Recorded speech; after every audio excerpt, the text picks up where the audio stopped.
Hola amigos y amigas, Javier here for Hum at the Earth. Signing in from where I've been living these past whiles in Mérida, making videos. And today we have a special one. I've noticed that this time around traveling through Mexico that there were a lot more craft beers in stores than the previous time 3 years ago, where I did a video about beer in Mexico covering the national beers like Tecate, Indio, Corona, etc. And I'm not exactly sure why the beer landscape changed in Mexico, if it was some type of duopoly or whatever it's called that got lifted, or new rules, or anyways, I'm not one to look a gift horse in the mouth, but if you do know the answer, feel free to let us know in the comments. So the other day I went to my local Chedraui and saw that they had some of these craft beers on sale. So I figured, why not buy a few of these and test them out. So the first craft brewer that we're going to be looking at is Kukapa. It's a craft brewery in Tijuana, so there's a possibility maybe of buying these in the US. I'm not sure about that. They do have bigger formats like these, but these were actually a better deal, these small 269 milliliter cans. At the Chedraui where I bought them, the supermarket, they're normally 22 pesos a can, which is like $1 each, but they were on sale for 3 for 38, so 3 for like $2. So that was a pretty good deal.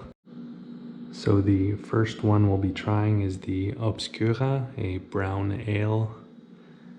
It has a IBU of 28, 4.8% alcohol. On the little Kukapa scale of complexity, it's a 3 out of 5. And I read the little description here, and it says it has chocolate and coffee notes, so I'm pretty excited to try that. So this, I guess, might be similar to a Guinness. It says here the recipe is inglesa, so an English recipe. All right, so I've just taken a few sips of the Obscura brown ale, and sure enough, it does taste pretty similar to a Guinness, which I guess is what they were going for. I'd say it's a little bit lighter perhaps, which makes sense because it's 4.8% alcohol, but yeah, it is pretty good. A little bit sweet, a little bit of kind of a chocolate taste, a little bit of a coffee taste. Definitely can't complain. I like this one quite a bit. The next one is called Border, which is an amber beer, IBU of 17, 4.5% alcohol, complexity of 2, and it is an American style beer with hints of caramel. All right, so I've taken a few sips of the Border Amber Beer by Kukapa, and it is, again, very good.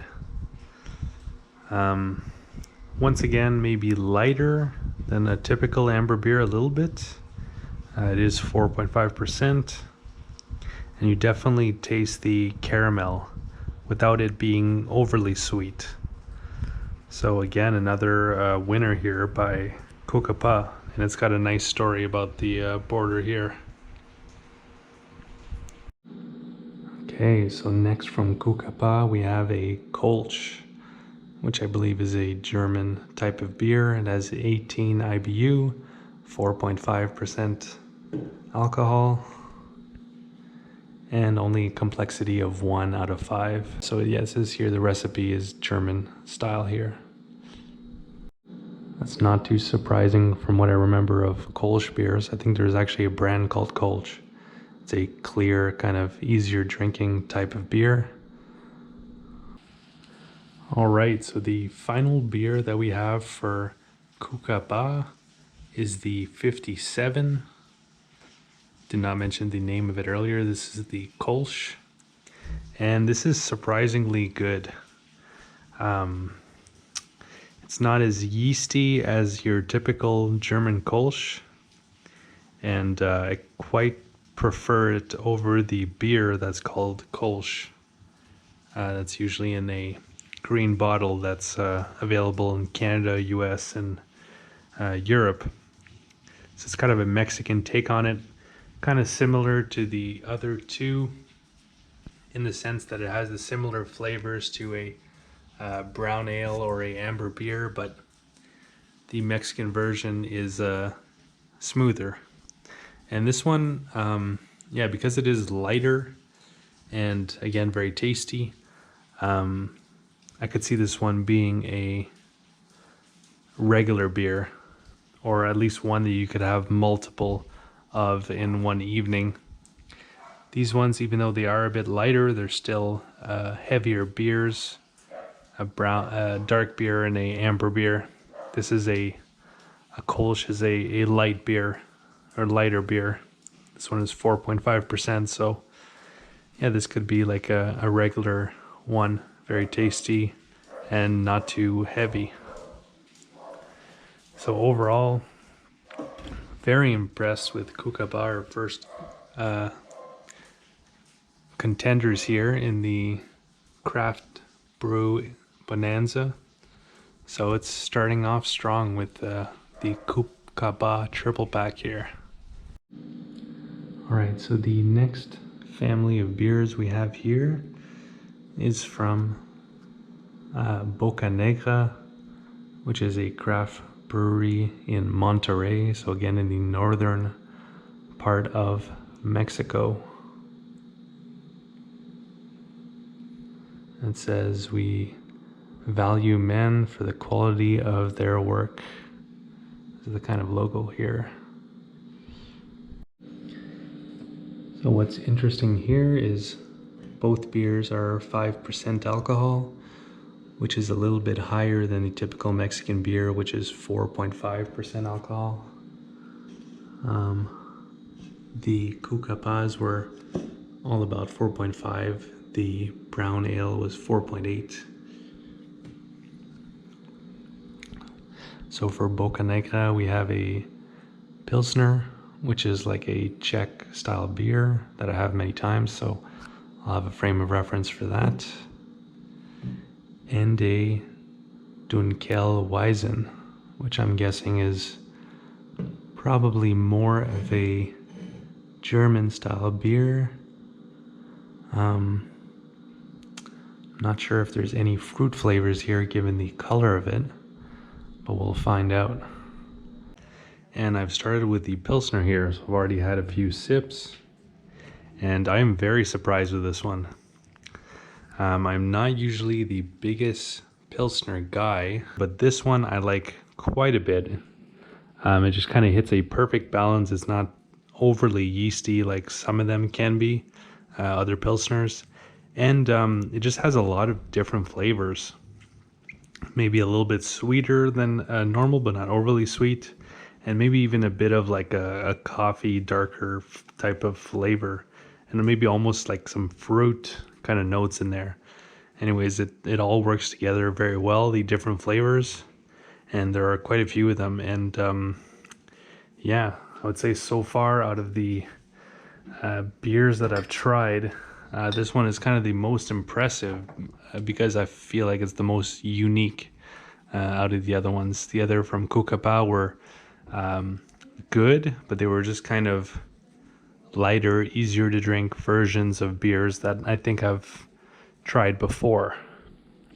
Maybe the amber was a little bit different, but this one definitely has a unique character, so definitely a thumbs up for the Pilsner from Boca Negra. And we have another surprise entry from Boca Negra. And I say I'm surprised because from the German name here, I was expecting a more German style beer, that being a kind of yeasty beer, or hoppy. And yeah, not that. I was actually hoping that the kind of pink font here meant that there would be some kind of raspberry flavoring, and I do believe there is that. But the principal flavor here is kind of a chocolate coffee flavor.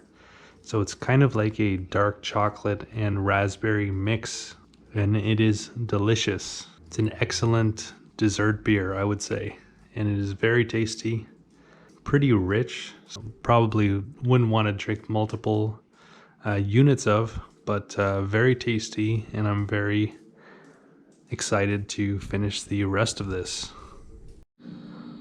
All right, so the final one that I bought at the supermarket, the most expensive one, was not on sale, 40 pesos, so a whole $2 for a beer.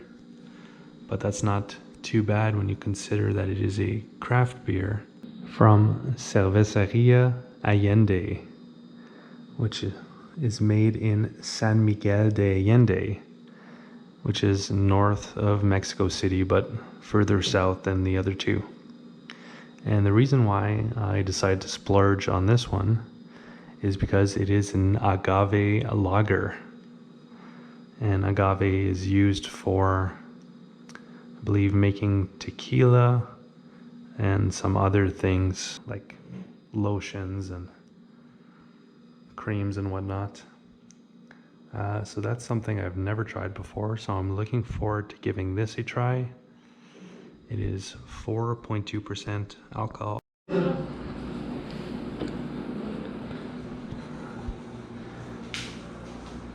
So I was saving the most expensive for last year, the Agave Lager from Allende, and very interesting, I guess would be the nice word. En teoría, la espuma perfecta para una cerveza es esta. Ni mucho ni poco, pero sí tantito, por los sabores. Julián, ¿tú conoces el cerveza de agave? I proved like 4 months ago, I think. It's a good beer. The only thing is like the taste of the beer is some stronger. Stronger? Yeah. It's not bad at first, but the aftertaste is, I think, something I'm not a fan of. Do you want to try it? Do you want to try a sip? No, see, he doesn't want to try it. So yeah, I think the most expensive beer I bought is probably my least favorite, the Agave Lager here. I mean, it was an interesting experience, but I don't think I'll be purchasing again. Well, it's definitely different. I think with every sip I've taken so far, it's become less worse. So I guess maybe by the end of it, it might be okay. But I still wouldn't recommend it. Maybe just to try it once.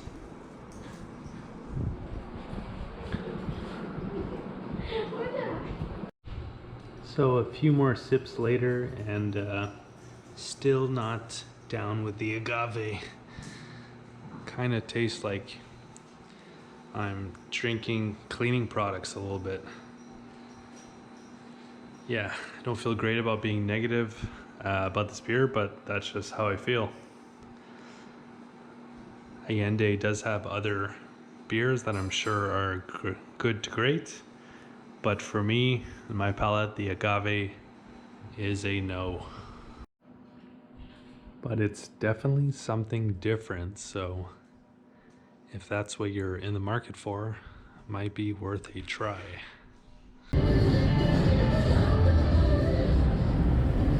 All right, so that does it for the craft beers of Mexico.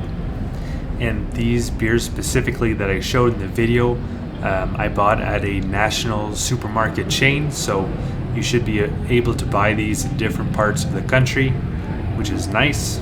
Like I mentioned in the video, I've also made another video 3 years ago of the standard beers that you can get pretty much everywhere in the country, and I'll try to remember to put a link to that video in the description for this video.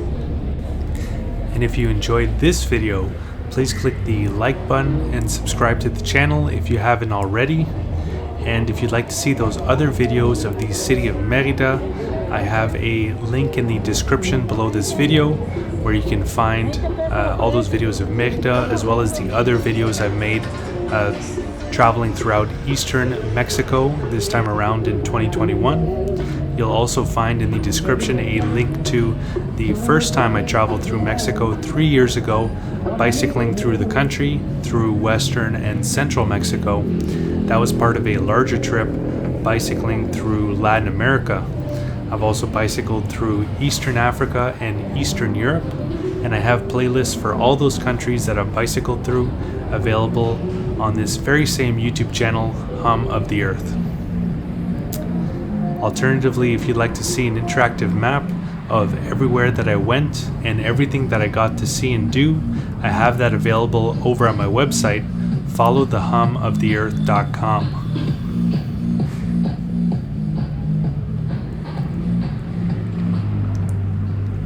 where you can click on the different locations and see the various blog posts and videos that I've made of those places.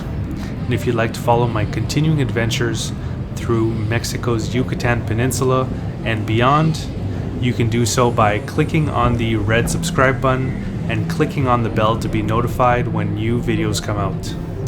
Alright, so that's going to do it. I hope you guys enjoyed. Have a good one.